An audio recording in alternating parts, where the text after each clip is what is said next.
Lieutenant Commander Charles Swift, the Judge Advocate General's Corps, JAG, was appointed by the military to represent the Gitmo detainee in the case of Hamdan versus Rumsfeld. He had a big win today, and he joins us now. Mr. Swift, let me ask you, what was at stake here in this case decided by the court? At stake was the rule of law. The president had staked out a position that was contrary both to international law and to our domestic statutes and the Uniform Code of Military Justice. What the court did was say that even the president has to follow the law, and that if we're going to try people, we're going to do it under the law, not under an ad hoc system.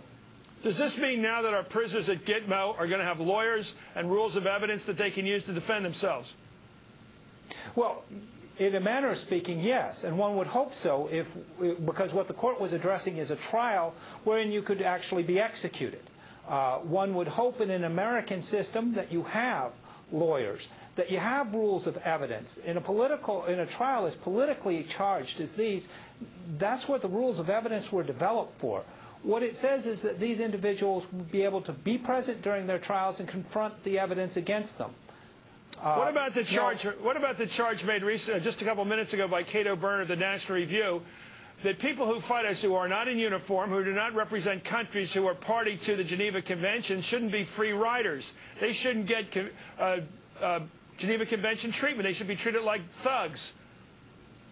Well, you know, if you're looking at it from that way, we have a lot of criminals here in this country. And to prejudge anyone that we capture outside the country as a thug, why are we having a trial in the first place? We've already decided they were guilty. What the Supreme Court said is you have the trial first, you use the procedures that are set up under international law, and then you decide whether they're a thug. You don't make what happens the thug now if we got a real, determination let's assume not your client who's a driver for bin Laden. Let's talk about we got a real Luca Brasi down there somewhere in Guantanamo, a real bad guy who systematically and cruelly killed a bunch of Americans. If that guy says, now I want all the rules of evidence applied, I want to know all about all this classified information the government has at hand, I want it in discovery, I want to act like I got F. Lee Bailey down here with me, what happens to that prosecution? This guy's never going to go to face any punishment at all, is he?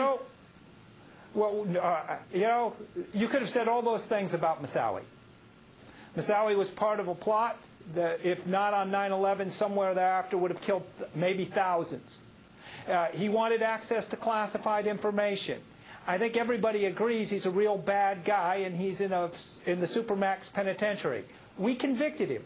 The perverse idea here is that if you can make it to the United States, if you can get that far into an attack, then you get all the rights. It seems, you know, the most dangerous people would get all the rights, and the least dangerous people, who are basically like my client, hiding from bombs in Afghanistan, get no rights. And that doesn't make any sense at all. And that's what the court said. I only have a minute here, sir, and I appreciate your position. I'm being tough with you because there is another side to this argument. Let me ask you, do you believe that people who fight us as terrorists deserve Geneva Convention treatment? It's not whether they deserve it or not. It's how we conduct ourselves.